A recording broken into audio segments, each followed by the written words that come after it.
with Erika Kirk specifically, you had Candace Owens, who was friends, seemingly very good friends with Charlie Kirk.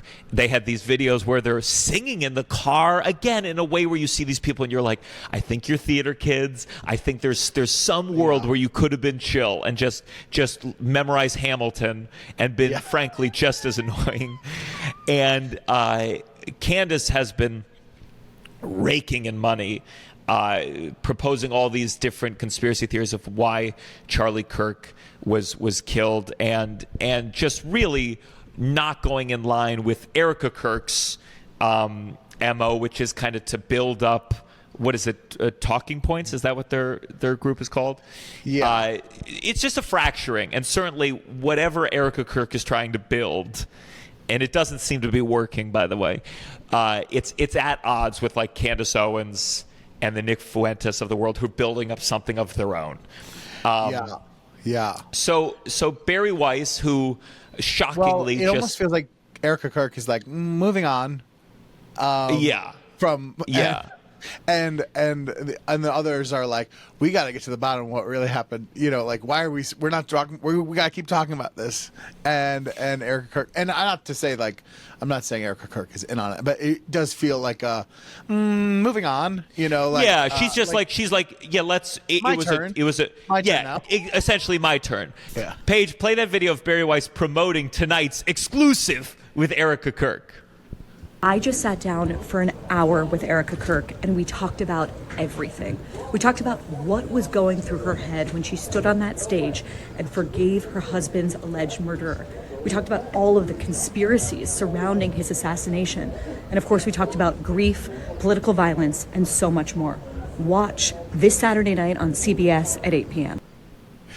Okay, a million thoughts. Wait, my first one is love them conveying that there is one person that works. She went by 18 desks.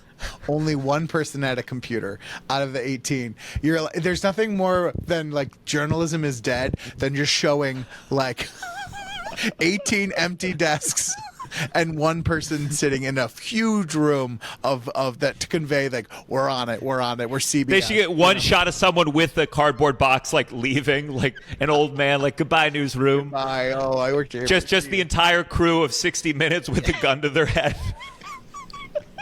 Because you have to think, I mean, even that one person, they're working. That's their workstation. Yeah. And while they're trying to like write about how RFK is banning vaccines in Alabama, they have to deal with fucking Bari Weiss doing her 8th take. I know. Going like, by the way, this is such an actor thing. Like, this is what you'd learn, like, singing musical theater songs in high school acting class. But the parallel gestures, the fact that no one ever goes like, don't do this the whole video. Yeah, yes, yeah. Mr. Beast does this, and it drives me crazy. I go, you are on TV nonstop, and no one has told you, like, don't do this. Don't do parallel gestures, yeah. Yeah, it's crazy. No one does this in real life. I do imagine, though, what, Russell? that they were like, the 17 people there were like, no, we're going. You film your thing, and we're gonna take a lunch. You know, like film your pretend video, like an exclusive, like you just did it, and it's yeah, I love this. We just talked for an hour. You know the standard amount that one would. You know how most podcasts you listen to, they talk to them for 90 minutes. Well, we did an hour. Yeah. With Bari and. So, and then also it's like talking. So here's what it is, and maybe this is just getting older and realizing this is always how the world works, or maybe they're just not as good as it. You just see them creating the narrative that they want to present to dumber people, where they simplify everything. So, Paige, can you play the video? It's I hope I sent this one to you. It's the one I said, this one, not the other one. Oh, man. Podcaster Candace Owens, okay? At one time, a friend of Charlie's, at one time, an employee of Turning Point. She has been one of the main peddlers of these conspiracies, and she is making a huge amount of money on it. She is building her business off of these lies. What do you want to say to her and the other people that are putting these lies out into the world right now. Stop. That's it. That's all I have to say. Stop. Okay. So drama. It's all so like if it was on a TV show, you'd be like, okay, well, we got Russell, look pull at it all back, everyone. Look at her face change. Look at the choice that she makes when Candace Owens comes up. Just play that first part, Paige.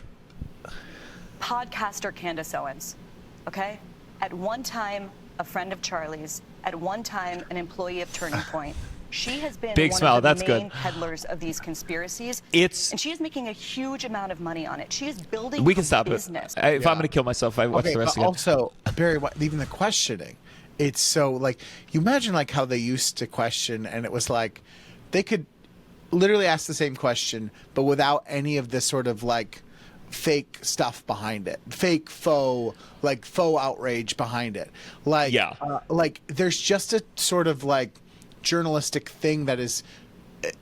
You've just given your opinion in the question. Like you've just given this outrage, like this, and you're like, what are you doing? You're just trying to get someone to agree with you, and like.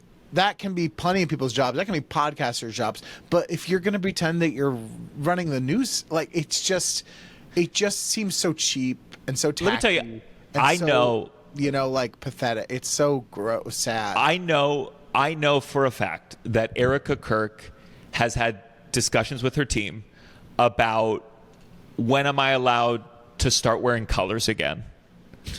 How long do we have to limit the wardrobe to all black and the variations? Giant cross. How big does the cross need to be? They're like bigger. Who's that guy who wears the big clock? She just comes out. Oh yeah, Flavor Flav. All right, Paige. It was actually the other clip I wanted you to play. Oh, great. One of the things that has happened over the 3 months since Charlie was murdered is that people have gone through the thousands, maybe tens of thousands of hours of words he produced. He said more in 31 years than most people will say in a lifetime. Yes. And I want to read a few that have captured the most attention, especially on the political left, okay? Yeah. Some gun deaths were, quote, unfortunately worth it to preserve the Second Amendment, he said. Acknowledging that he wishes he didn't feel this way, he said, I'm sorry, if I see a black pilot, I'm going to be like, boy, I hope he's qualified. He said the Civil Rights Act of 1964 was a mistake. Now, I realize that all of those quotes come from longer conversations that he had on his show. Correct. But he did say those things. Mm-hmm. And Charlie is being memorialized by many people as a person who promoted civil discourse, as a person who said, come to the front of the line, let's have a civil conversation. How do you square that with the statements I just read? I would love for everyone to be able to watch the full and entire clip of what he said. Charlie didn't care what skin color you were. He didn't care what religion you were. He loved excellence. He loved knowing that people, his favorite word was earn. He loved knowing that people worked hard to earn what they got. He worked so hard to build Turning Point USA. The first statement you meant about guns and shooting, I have no idea the context of that, and I have no idea that whole, there's a lot more there than just that one little sentence. My husband is not to be deteriorated to 2 sentences. He's not. He is a thought leader, and he was brilliant of a man. So that's fine if you want to take words out of his mouth or out of context without the whole thing in perspective. But that's the problem. Okay. Listen, it would be funny if we watched the context and each of those situations, he said, just kidding at the end of it. At the end of it, he goes, we were like, not. Oh, okay. Okay, sorry. Okay.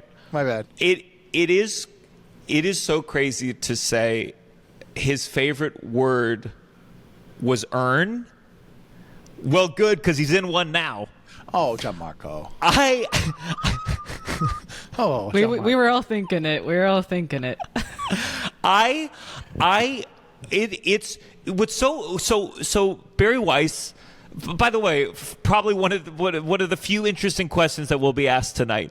Barry Weiss asks about these quotes, and I love the thing of like, well, you need to join the Patreon and watch the full episodes to get the context of it. I would urge every American who questions those statements to watch 10 more hours of Turning Point USA, now available for a discounted price, and then says, I don't know the context he said that gun thing in, so you didn't even do it.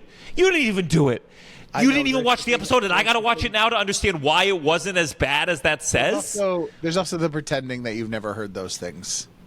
Like when she was asking, and she's like being like, you're like, she does this face for it. She goes, stop, you've known. They prepped you on this question, and they prepped you on not to give an answer, and it's fine. Like, I think that there's just a sad thing about all of this because, someone, a person did die, and that's her husband, and there's just this like thing that you just, all this stuff. Like, it is just a performance, though, but you're like, but someone did die.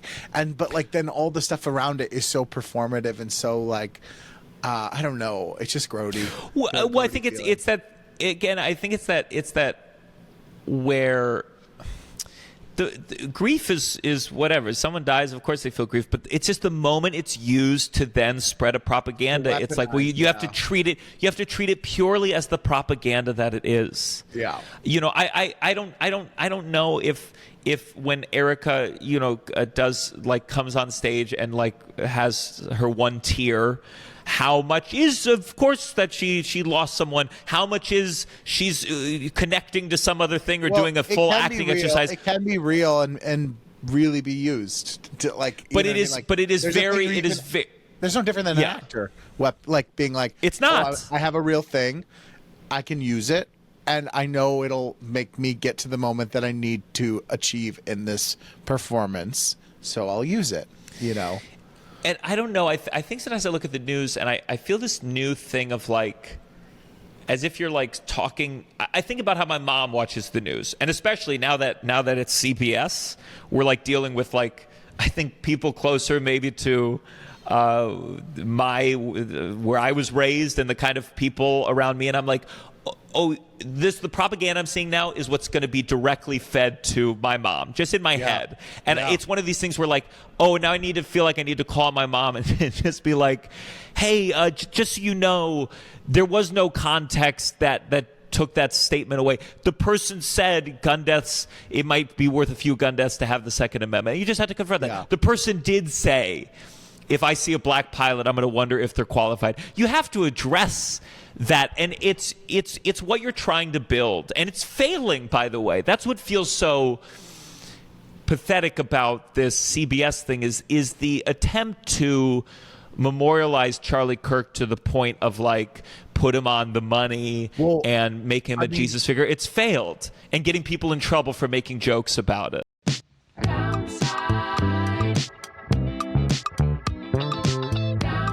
You're listening to The Downside. The Downside. With Gianmarco Soresi.